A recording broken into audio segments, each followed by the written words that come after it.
जय सत्यम सिद्धानंद में भक्तों। आज का जो विषय है वो है डीप ब्रीथिंग, जो कि आजकल प्रचलित है। ये प्राचीन काल में नहीं है, ये ध्यान रखें। मेरा विषय है प्राचीन योग की स्थापना करना और उसमें किस प्रकार गड़बड़ फैला रखी है। केवल जो है बस ये शोबाजी रह गई है। ऑक्सीजन कैसे बढ़ाएं, कार्बन डाइऑक्साइड कैसे निकालें, और उसके लिए भिन्न भिन्न एक्सरसाइज बना दी गई हैं कि मेरी एक्सरसाइज इसकी एक्सरसाइज से भिन्न है। और उसके चक्कर में जो मूल आसन के बाद प्राणायाम आता, उसको दोनों को ठूस दिया गया। परिणाम स्वरूप दोनों ही बिगड़ गए। ये ध्यान रखें। प्राचीन काल में आप जब देखोगे योग शास्त्रों में, तो ये डीप ब्रीथिंग इस तरीके से नहीं है। समसूत्र प्राणायाम के रूप में, इंगला पिंगला शोधन के रूप में, नाड़ी शोधन के रूप में, और जो है आपका भस्त्रा के भी कई प्रकार हैं उस तरीके से। तो उसमें ये शामिल नहीं है, ध्यान रखें। किसी प्रकार का हाथों का एक्शन इसमें शामिल नहीं किया जाता, जो प्राचीन योग है। तो अब मैं आपको बताता हूँ कि चल क्या रहा है और होना क्या चाहिए, जिसमें मूलबंध नहीं लगाते। ज़्यादा ऑक्सीजन बढ़ने से आपको क्या मिलेगा कि ऑक्सीजन से एक प्रकार की, जैसे आप बीमार हो जाती हो, ऑक्सीजन लगा जाती है, तो ऑक्सीजन लगाने से आपकी जो हार्ट बीट है वो नॉर्मल हो जाती है, शरीर में प्राणों की मात्रा बढ़ जाती है। तो ये माना गया है कि भी दूषित प्रवाह चल रहा है इस समय, वातावरण दूषित है और उसके कारण हमारे अंदर कार्बन डाइऑक्साइड दूषित तत्व जो हैं वो भर गए, तो उनको हम बाहर फेंक दें। जबकि ये है नाड़ी शोधन इसके माध्यम से भी होता है, लेकिन भाई इससे कोई विशेष प्रकार का लाभ नहीं मिलता है। तभी मैं बार बार ये कहता हूँ कि अगर ऐसे भस्त्रा करने से ऐसा होता तो घोड़े जो हैं वो परमहंस हो चुके होते। ये ध्यान रखें, धावक भी परमहंस हो चुके होते, सबको प्राणायाम में विशेष अधिकार प्राप्त होता, इनके कुंभक असाधारण होते। जबकि ऐसा कुछ नहीं है। और आप खासकर देखोगे, जैसे आप बल लगाओगे, बल लगाते ही सांस खींचेगा, सांस खींचते ही मूलबंध लगता है।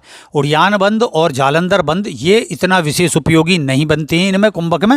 मतलब आप बहुत से कह सकते हैं कि जी नहीं है। अरे भाई, सबसे पहला है मूलबंध लगते ही जो नाड़ियां हैं, सूर्य स्वर और चंद्र स्वर, वो नाड़ियां अपना जो प्रवाह है अपने अपने भाग में पूरी तरीके से फेंकती हैं और उनका प्रभाव मिलता है, तब हम प्राणायाम में प्रवेश करते हैं। तो यही विषय आप यहाँ देखेंगे किस तरीके से किया जाता है। पहले तो ये मैं बता दूं तुम्हें। अब ये जो प्रचलित है, दोनों साइड से मैं करके दिखाऊंगा। क्या करते हैं, सीधा बैठ जाते हैं, सहज आसन में बैठ के। कुछ मूढ़े पे बैठ जाते हैं जिनके घुटने नहीं काम करती, तो वो इस तरीके से यहाँ कर लेंगे हाथ, और फिर हाथ को ऊपर जाके खोलते हैं। ये खोला, बंद करा, ये। तो इसमें क्या काम, एक एक्स्ट्रा वो बना रखी है कि भाई इस तरीके से करोगे तो ये मजबूत होंगी, कलाई मजबूत होंगी, इनका जो रोग है ये नष्ट होंगे, और खासकर कंधे के आसपास के फेफड़े। अब इसमें जैसे ये आपने ये करा, ये खींचा, अब क्या सांस खींचा एकदम से, यहाँ पे निकाल दिया, ये मुट्ठी कस के आगे, फिर आपने बाहर झटके से फेंका, यहाँ पे बाहर निकाला, जब नीचे को आया तो बाहर निकाल दिया, और जब ऊपर को ले गए तो सांस खींचा, तो इससे फेफड़े भरते हैं। जबकि फेफड़ा जो है, फेफड़ों से ये ब्लड, और इसमें डीप ब्रीथिंग क्या है कि नीचे तक लें। तो ये ध्यान रखें, मूलबंध नहीं लगाते हैं अक्सर, तो मूलबंध लगाया जाएगा। और इसमें अधिक चिंतन करोगे कि भाई जैसे ये चीज़ करी आपने, हाथ ऊपर गए, आपने ये चीज़ खींची और एकदम जैसे बाहर खींचा, अब सांस खींचा, तो इसमें जो आप चिंतन नहीं कर पाते, केवल गहरी सांस लेना और गहरी सांस छोड़ना, इसके बाद में आप ध्यान करते हैं। ध्यान जो है वो आंतरिक प्रक्रिया है, वो इतनी सहज नहीं है। तो उसमें क्या होता है कि ऑक्सीजन भर गई आपकी, कार्बन डाइऑक्साइड निकल गई। ऑक्सीजन जो है कार्बन डाइऑक्साइड में चेंज होने में समय लेती है, भाई उतनी समय ही आप ये सब कर पाएंगे, समझे। तो अब इसमें क्या है कि ये नहीं है योग का विषय, ये तो एक समझिए कि एक्सरसाइज कर रहे हैं, समझे। अब देखो, तो इसमें बार बार कैसे हैं कि 20 40 20, इस तरीके, मतलब 20 स्लोली, बीच में बहुत तेज़, या क्या काम करते हैं, कुछ उन्होंने 40 पहले कर लिया, 20 में, फिर 20, इस तरीके से अलग अलग बना रखी हैं। तो उसमें किस तरीके से करते हैं कि हाथ यहाँ लिया नॉर्मली, यहाँ शुरू कर देंगे, बाहर निकाल दिया और बाहर ये गया,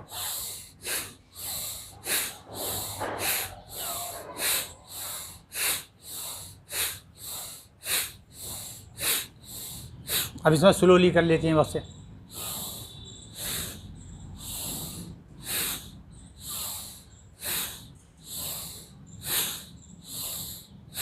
अभी मैं साइड से दिखा देता हूँ, इस तरीके से ये हो गया, सांस बाहर फेंका, ये, और बाहर फिर खींचोगे ऊपर।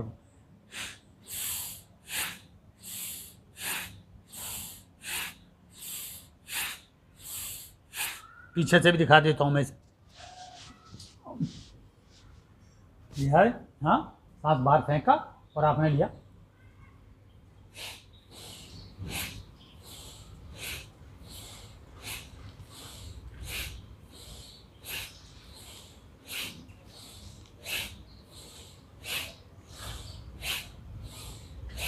इसमें क्या लगातार सुषुम्ना चलने से, भस्त्रा चलने से मस्तिष्क को ऑक्सीजन मिलती है, मस्तिष्क में प्रवेश करता है यहाँ से लेके इतना, तो ये एक तरह से बहुत ऑक्सीजन देने वाली चीज़ है। अब इससे क्या धड़कन बढ़ जाएगी, आप देखें तो ये तो अच्छा है कि आपकी धड़कन बढ़ने से और आपका जो है हृदय की जो ग्रंथियाँ हैं, आसपास की जो मांसपेशियाँ वो खुलेंगी, लाभ मिलता। लेकिन जो असल तत्व है, रहस्य, योग रहस्य, वो यहाँ उपलब्ध नहीं होता। तो करें कैसे? हमारे यहाँ ये चीज़ है नहीं, ये ध्यान रखें।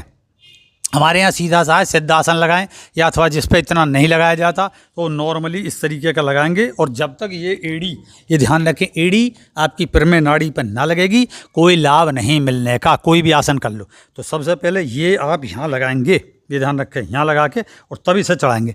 बहुत से क्या काम करते हैं भाई, यूँ खिसकाया बस ऐसे ही और यूँ धर लिया इसके ऊपर, ये दूर को बैठ गए, इससे कोई लाभ नहीं होता, ये ध्यान रखें। तो और मैंने जैसे ही बताया कि ये स्वर से शुरू करें, ये तो अब क्या है कि अब मान लो ये स्वर चल रहा है तो इस स्वर वाले को, क्योंकि ये फ्री रखना है, समझे, चंद्र स्वर चलाना है तो इसे ऊपर रखेंगे, सूर्य स्वर चलाना तो इसे। तो अब जैसे आपका ये स्वर चल रहा है तो इसको तो खींच लेंगे यहाँ, नाड़ी को लगाएंगे यहाँ पे और ये ऐसे ये रखेंगे, ये समझे, इस तरीके से। और अब जब इस पर थोड़ा सा ऐसे करके चढ़ जाए, क्योंकि ये अगर नहीं बंद है यहाँ, और अब मूल बंद लगा के जो भी चीज़ करनी है आप उसके बाद प्राणायाम करेंगे। तो भक्तों, जो आप प्राणायाम के विषय में जानना चाहते हैं, जैसे सोम प्राणायाम है या जो है आपका ये सिद्धासन के साथ जो मैंने बताया समसूत्र प्राणायाम, उसकी लिंक नीचे दी गई है, उस पर जाएं, उसे विधिवत तरीके से सीखें।